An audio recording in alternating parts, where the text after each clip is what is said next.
What keeps us healthy and happy as we go through life? If you were going to invest now in your future best self, where would you put your time and your energy? There was a recent survey of millennials asking them what their most important life goals were. And over 80% said that a major life goal for them was to get rich. And another 50% of those same young adults said that another major life goal was to become famous. And we're constantly told to lean into work, to push harder and achieve more. We're given the impression that these are the things that we need to go after in order to have a good life. Pictures of entire lives, of the choices that people make and how those choices work out for them, those pictures are almost impossible to get. Most of what we know about human life, we know from asking people to remember the past. And as we know, hindsight is anything but 20/20. We forget vast amounts of what happens to us in life, and sometimes memory is downright creative. But what if we could watch entire lives as they unfold through time? What if we could study people from the time that they were teenagers all the way into old age to see what really keeps people happy and healthy?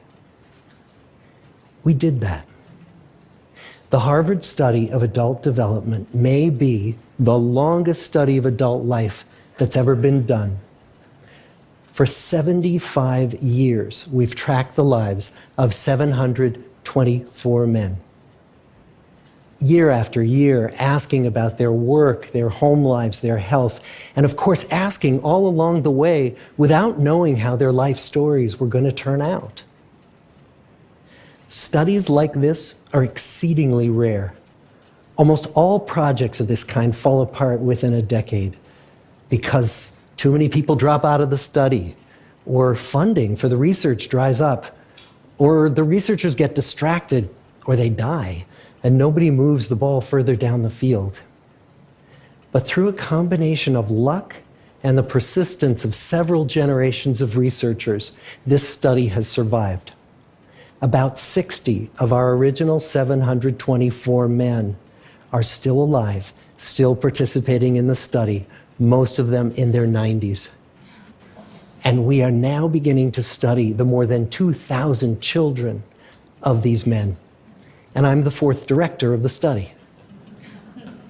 Since 1938, we've tracked the lives of two groups of men. The first group started in the study when they were sophomores at Harvard College. They all finished college during World War II, and then most went off to serve in the war. And the second group that we've followed was a group of boys from Boston's poorest neighborhoods. Boys who were chosen for the study specifically because they were from some of the most troubled and disadvantaged families in the Boston of the 1930s. Most lived in tenements, many without hot and cold running water.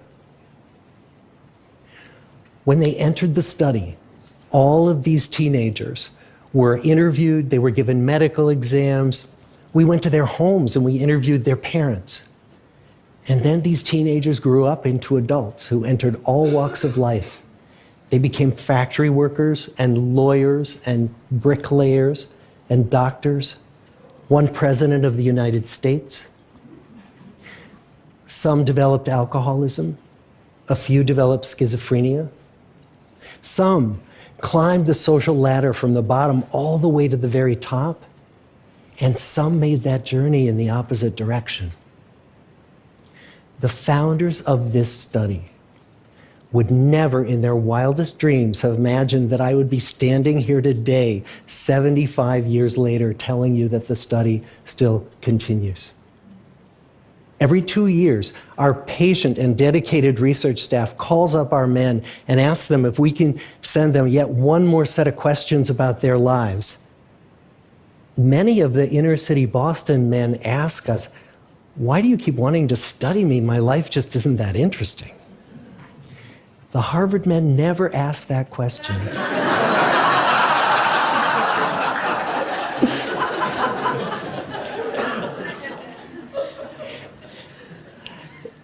get the clearest picture of these lives, we don't just send them questionnaires. We interview them in their living rooms. We get their medical records from their doctors. We draw their blood. We scan their brains. We talk to their children. We videotape them talking with their wives about their deepest concerns. And when, about a decade ago, we finally asked the wives if they would join us as members of the study, many of the women said, "You know, it's about time." So what have we learned? What are the lessons that come from the tens of thousands of pages of information that we've generated on these lives? Well, the lessons aren't about wealth or fame or working